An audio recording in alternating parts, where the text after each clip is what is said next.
Con una sola vuelta y una participación de casi el 70%, Costa Rica eligió este domingo a Laura Fernández como nueva presidenta del país.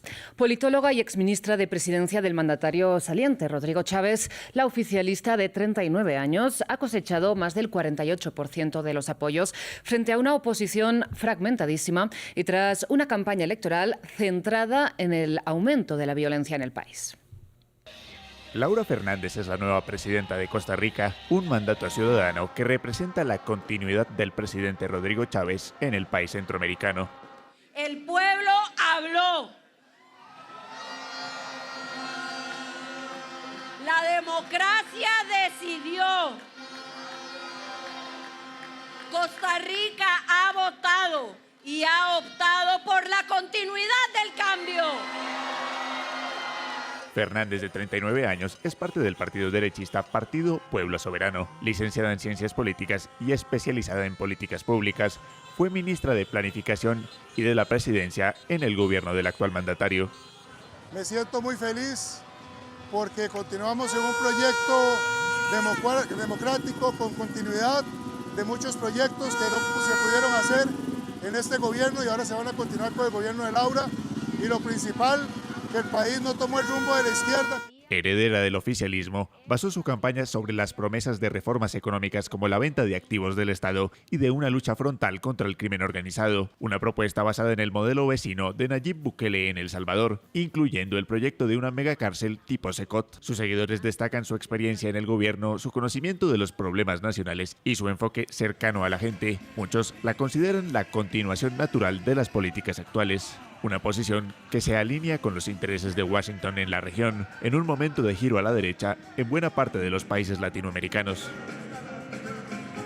Bien, pues después de estos resultados en el debate de France 24 nos preguntamos qué razones explican esta victoria del oficialismo en la presidencia y en el legislativo, qué significa la mano dura y la continuidad del cambio que promete Laura Fernández, por qué la oposición denuncia que la democracia está en riesgo en el país. Bien, para el debate contamos con Antonio Trejos Mazariegos, él es diputado del Frente Amplio, y con Luz Mari Alpizar, diputada de Progreso Social Democrático. Antonio, Luz, muchísimas gracias por aceptar esta invitación al debate de France 24. De entrada, quisiera pedirles a cada uno de ustedes brevemente cuál es su lectura, ¿no?, de estos resultados para dejar clara un poco las distintas posiciones de cara a este debate. Antonio, empiezo por usted. Buenos días a todos nuestros televidentes y gracias por la invitación. La situación en Costa Rica que se venció el día de ayer en las elecciones, lo que retrata es una polarización creciente en el país y una crisis del mito costarricense de la excepcionalidad. Nuestra democracia desde mediados del siglo XX se constituyó sobre un mito de que Costa Rica era más igual, más equitativa que el resto de los países de la región latinoamericana, con mejores índices de educación, salud, seguridad. Eso es lamentablemente cosa del pasado. Estamos sufriendo unas tasas de homicidios que en algunas regiones como el Caribe están a los niveles de Venezuela, a los niveles de Honduras y de Ecuador. Estamos viviendo uno de los países hoy más desiguales de todo el mundo en Costa Rica. Y lo que se viene a representar en las urnas fue una proyección de ese resentimiento social, esa crisis de la institucionalidad y ese enojo colectivo de la ciudadanía que está buscando soluciones y está buscando culpables, pero sigue sin encontrarlas. Y ese es el malestar que se ve reflejado en una votación que en las zonas más empobrecidas del país, en las zonas con menores índices de educación, de salud, donde el Estado ha abandonado su razón de ser, sí, es donde ha triunfado este discurso de mano dura, de neoconservadurismo, que nos pone a Costa Rica dentro del esquema latinoamericano, este giro sí a la derecha conservadora que estamos viendo en el resto de la región. Es un giro temporal. Antonio, pues seguro vamos a entrar en varias de las claves que usted ha mencionado en esta introducción, pero simplemente para clarificar un poco los datos de la violencia, quisiera señalar que según los datos oficiales, ¿no?, de Costa Rica,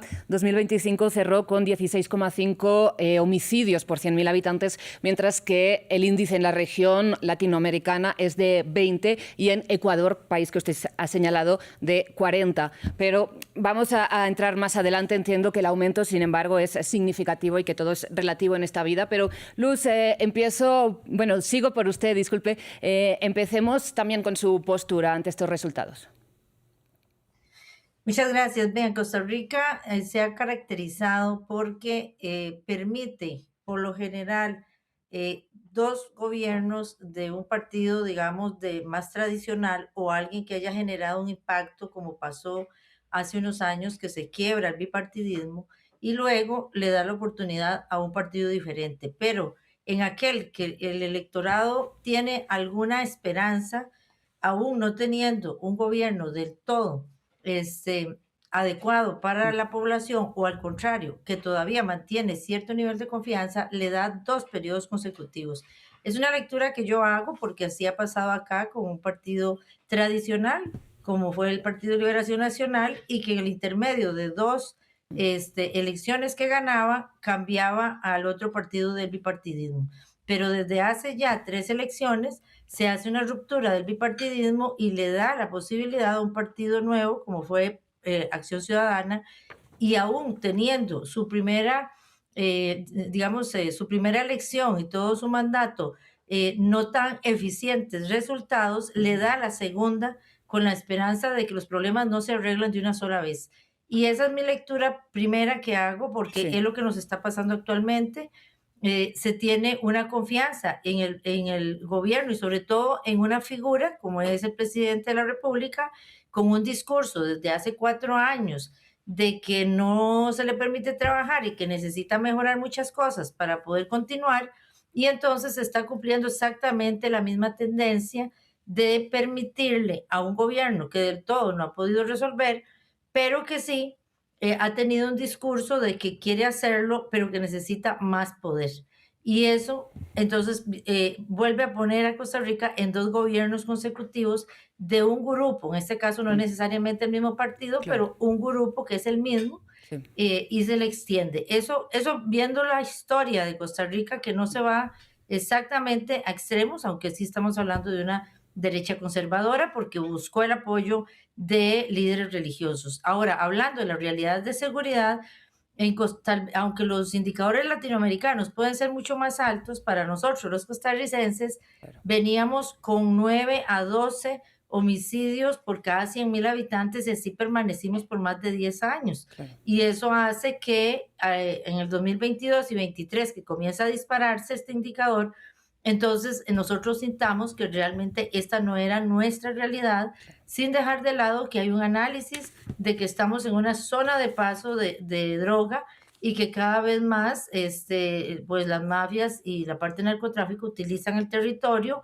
utilizan más tecnología y nosotros estamos en una coyuntura económica bastante complicada porque teníamos cerca del indicador de un 60% de la deuda PIB, y eso hace que el discurso de gobierno cale en la población, no necesariamente ya las soluciones para todos y para todas.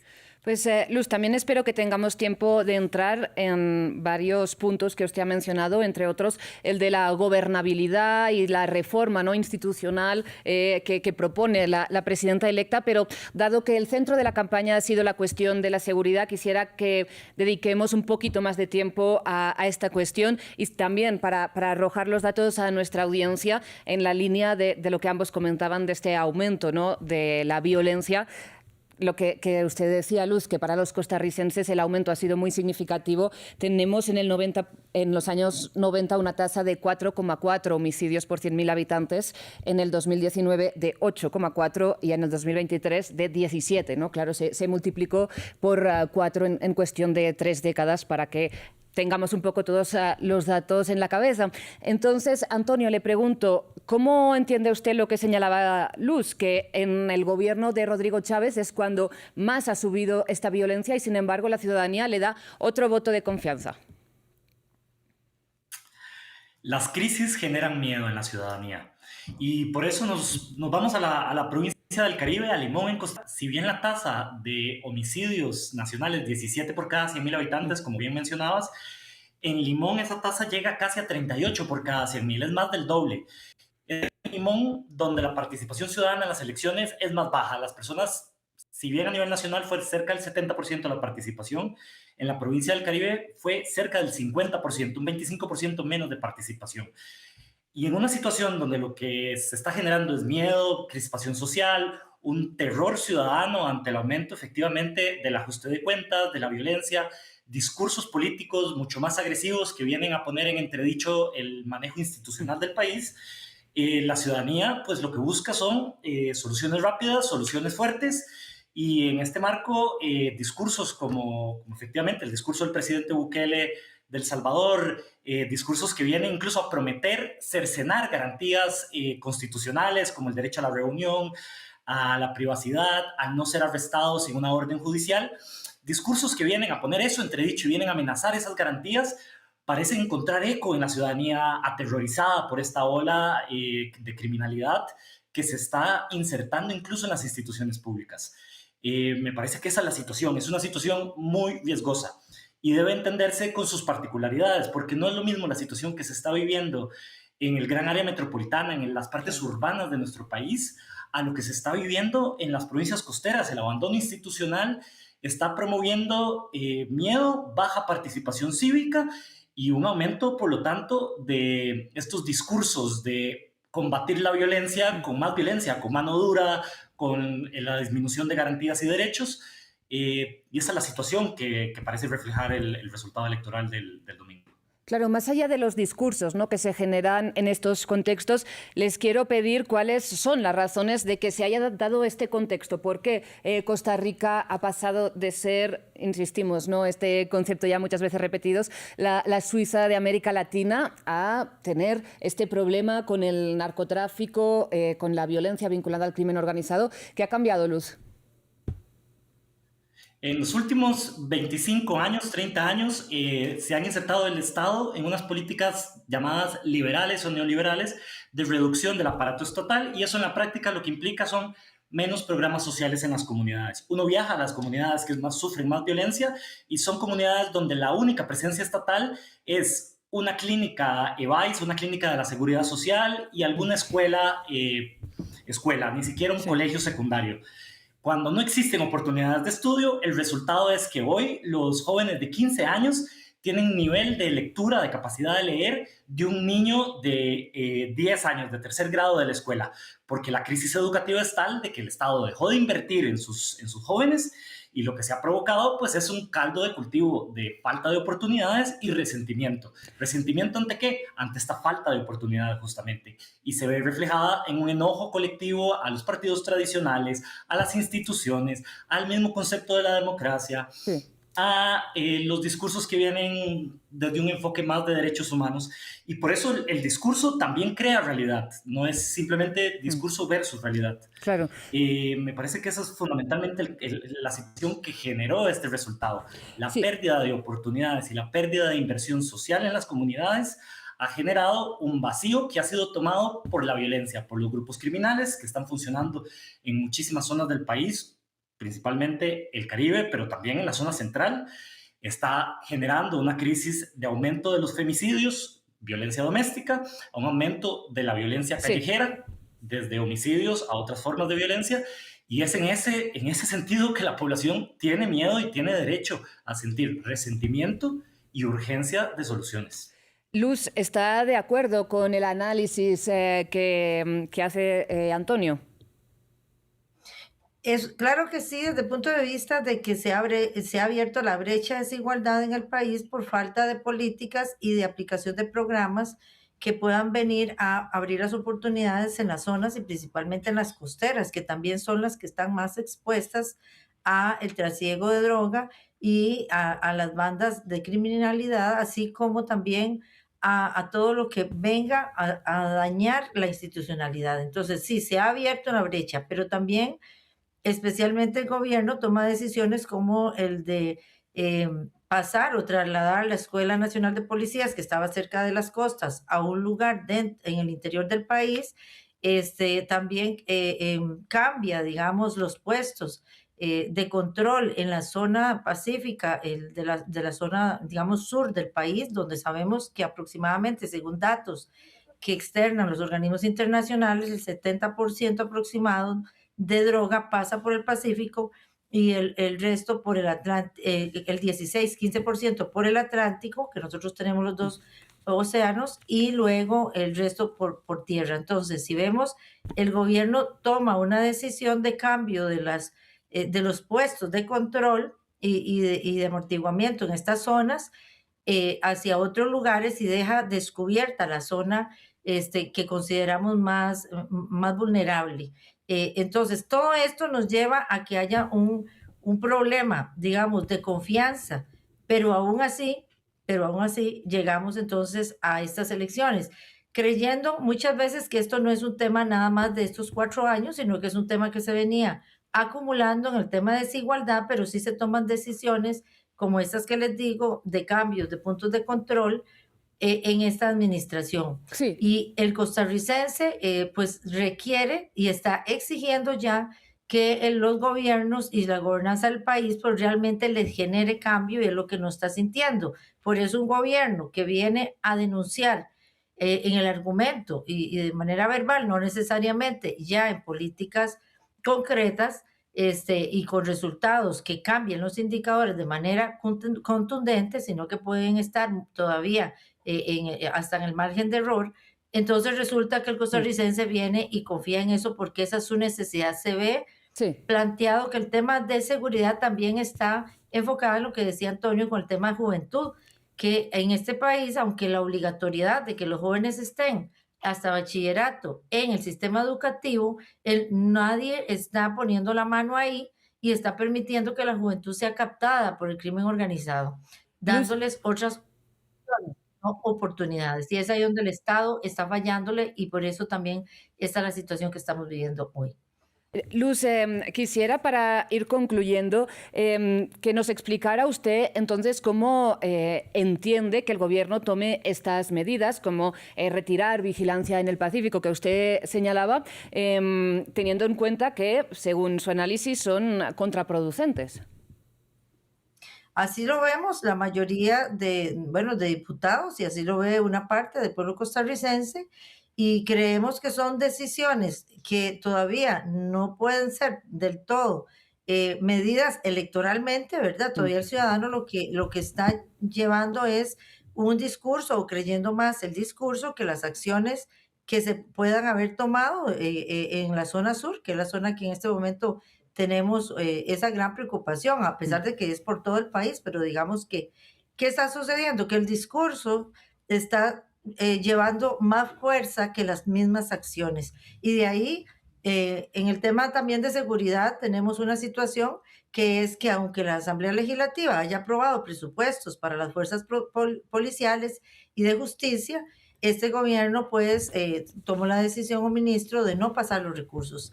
Y entonces, a pesar de todo esto, la ciudadanía sigue creyendo la propuesta porque el costarricense, y vuelvo a recalcarlo, por lo general da espacio y tiempo repitiendo un gobierno, considerando que el discurso es bueno y que quizá lo que le faltó fue tiempo, o quizá lo que le faltó es que no le dieron oportunidad otros entes, como lo ha tratado de poner este gobierno, culpabilizando a otros poderes y no necesariamente asumiendo.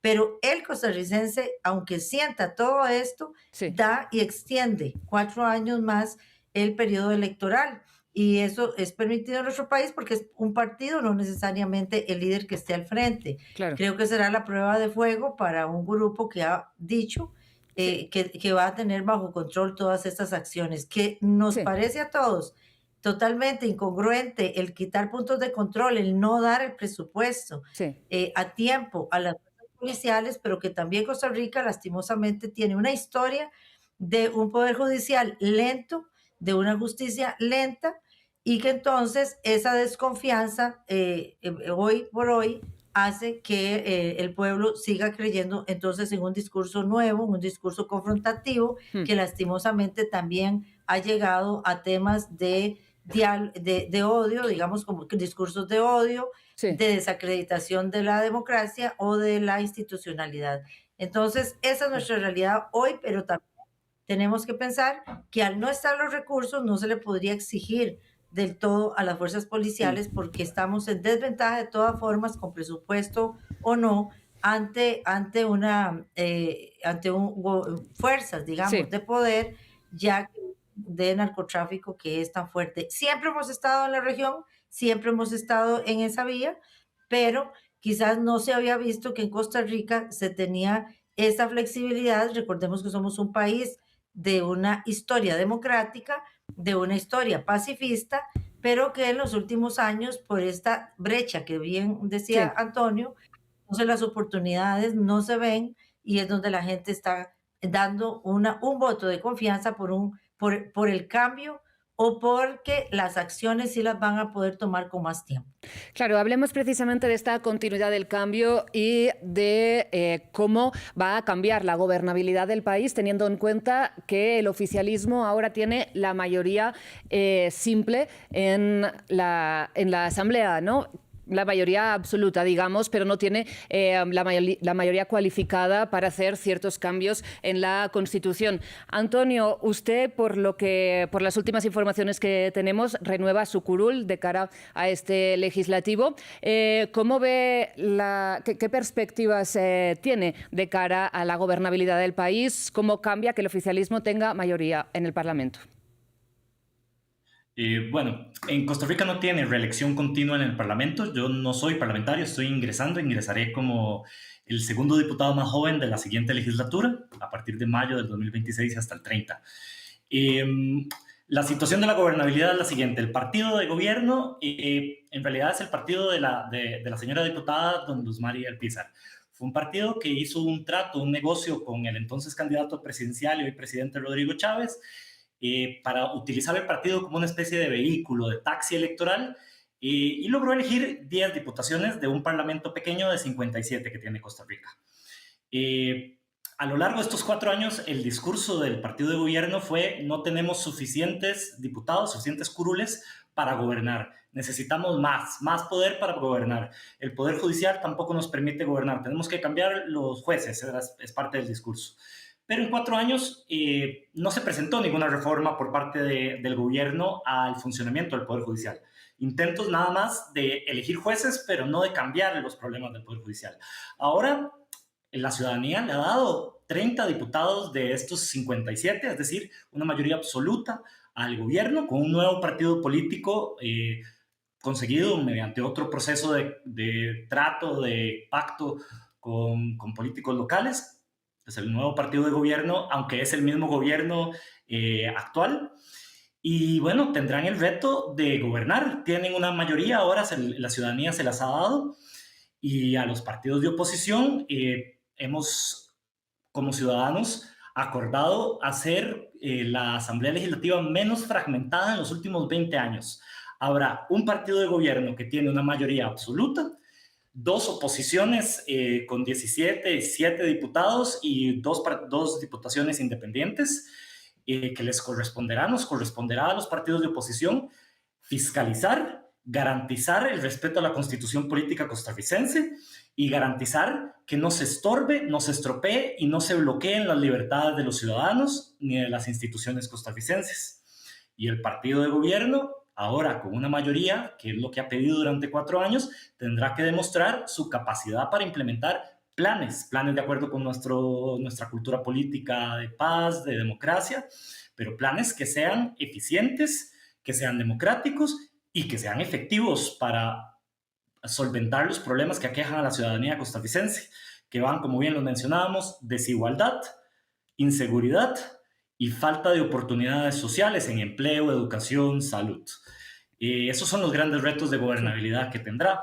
El anterior gobierno se le propuso el diálogo y el gobierno dijo no es a través del diálogo, es a través de la mano dura, de tener una mayoría clara que permita implementar. El diálogo era cuestión del pasado. Bueno, pues ahora el gobierno tiene su mayoría y tendrán que demostrar o no que tienen la capacidad para resolver.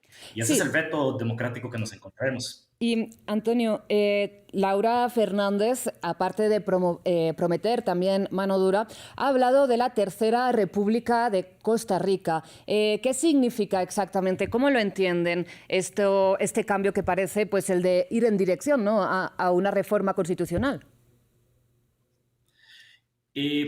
Es una gran duda, porque es como una cajita negra o una cajita blanca realmente lo que promete la señora presidenta electa.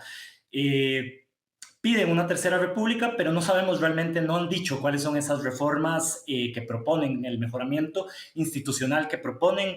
En 4 años no lo han planteado, salvo por, debemos reconocer, el interés en permitir la reelección continua de las autoridades políticas. Como bien le decía, en Costa Rica no existe la posibilidad de una reelección continua.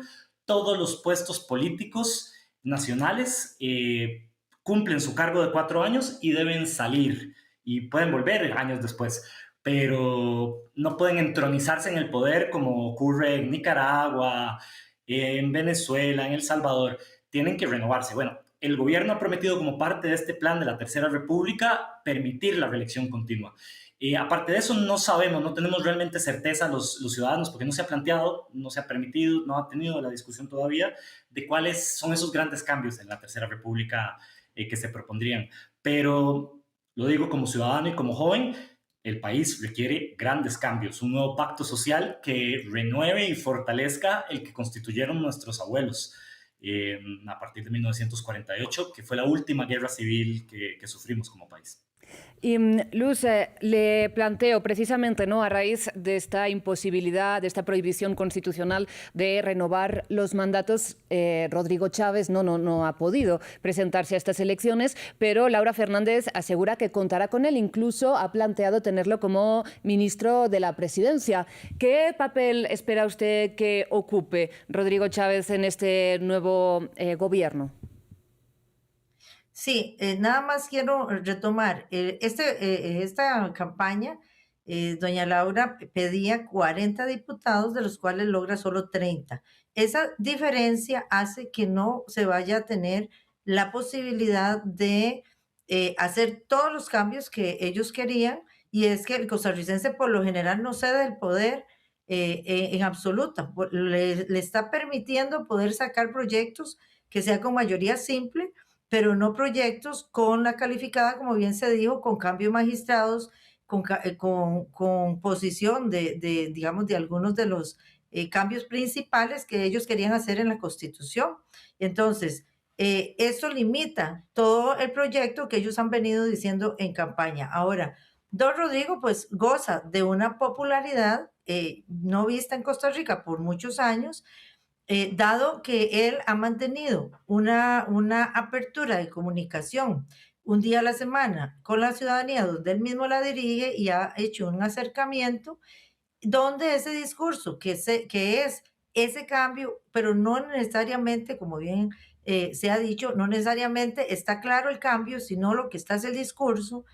Y entonces, lo que sí se prometió, desde luego, como un elemento de campaña del movimiento, que le llamamos aquí el movimiento chavista, porque él es don Rodrigo Chávez Robles, es prácticamente que él permanezca cerca de la candidatura de doña Laura Fernández.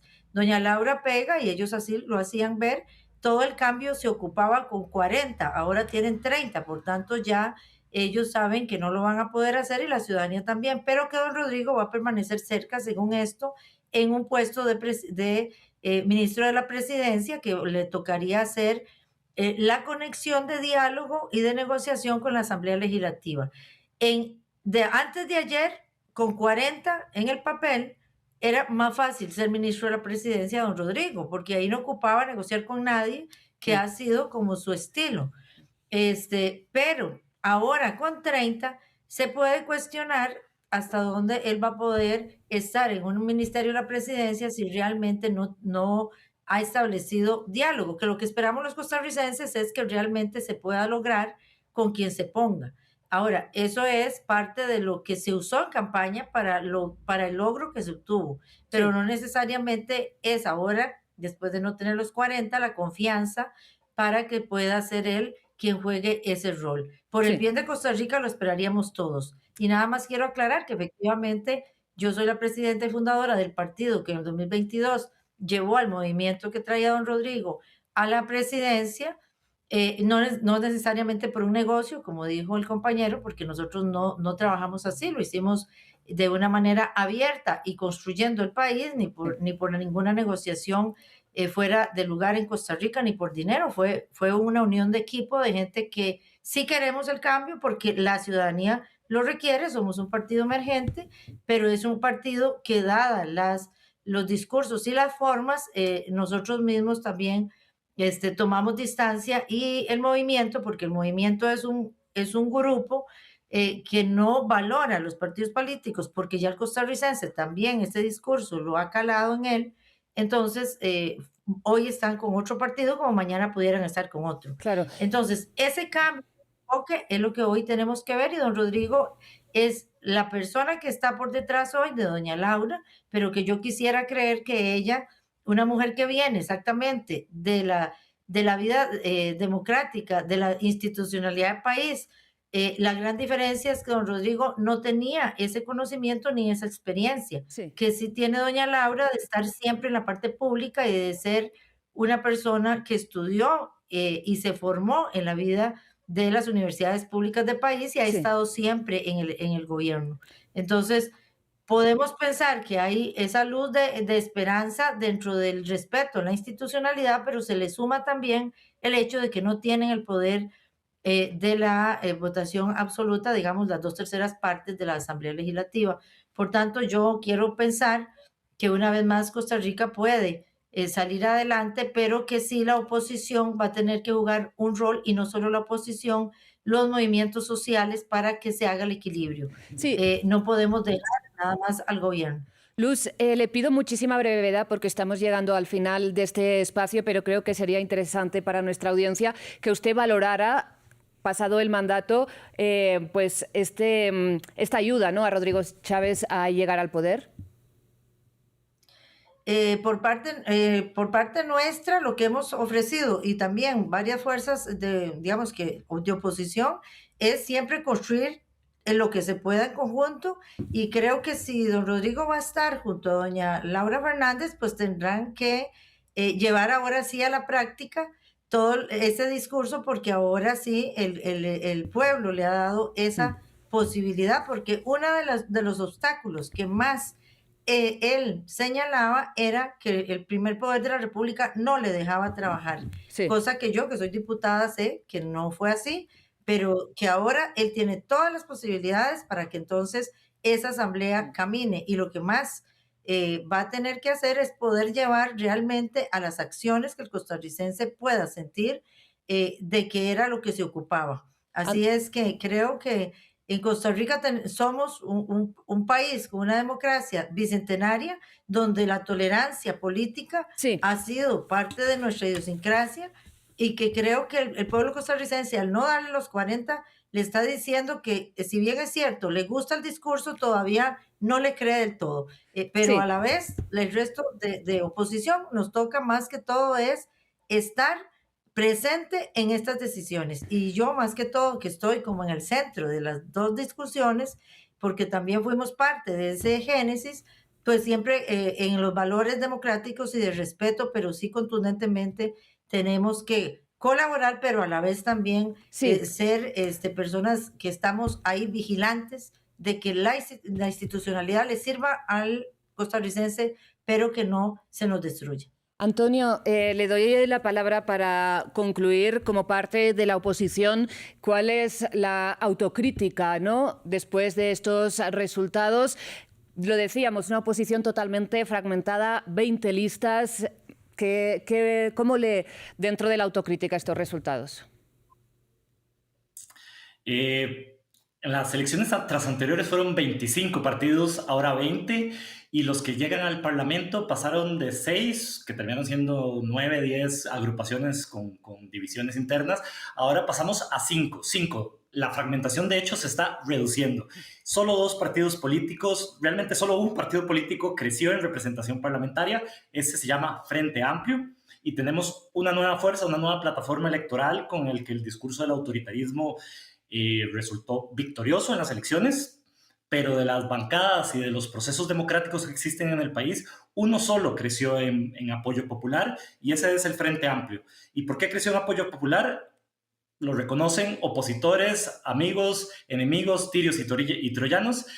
es por el compromiso del Frente Amplio con la defensa democrática, con la defensa de los derechos sociales, con la defensa de Costa Rica. Mientras exista el Frente Amplio, en Costa Rica existirá la democracia. Somos garantes de eso y creemos que en el marco de una polarización social es entendible la furia ciudadana. Todos los partidos políticos tienen que hacer autocrítica, los nuevos y los viejos. Lo digo particularmente como joven costarricense, la renovación es necesaria. Es un gran cambio que pasemos de un presidente como Rodrigo Chávez a una mujer relativamente joven como Laura Fernández, que ahora tiene el reto de demostrar que ella es la presidenta, que ella dirige, que no está a la sombra del anterior presidente de la República. Como joven, como costarricense, será un honor acompañar como diputado en la Asamblea Legislativa una nueva administración con la oportunidad de hacer las cosas mejor, de hacer ese análisis de autocrítica, de cambiar el rumbo y pensar ahora sí en las comunidades, en la educación, en la protección del medio ambiente, en la defensa de nuestro país. Como costarricense, vamos a agradecer esa renovación necesaria. Como frente amplista, como representante en el Parlamento, sí, de cientos de miles de personas que votaron por el Frente Amplio y que han permitido que esta bancada crezca, sí, que sea la única realmente de las bancadas que crece electoralmente. Creemos que es un compromiso absoluto con la democracia sí. y con los derechos sociales y humanos, lo que tenemos que llevar a cabo dentro de nuestra labor como parlamentarios. Pues Antonio Luz, muchísimas gracias por haber participado en este debate. Seguiremos la evolución de la situación cuando finalmente se tome posesión de esta nueva legislatura. Seguro tenemos tiempo o ocasión de volver a conversar. Antes de terminar, el agradecimiento también es para todo el equipo técnico y el equipo de producción que hace posible esta y todas las emisiones de France 24 y a ustedes, como siempre. Muchas gracias por su atención.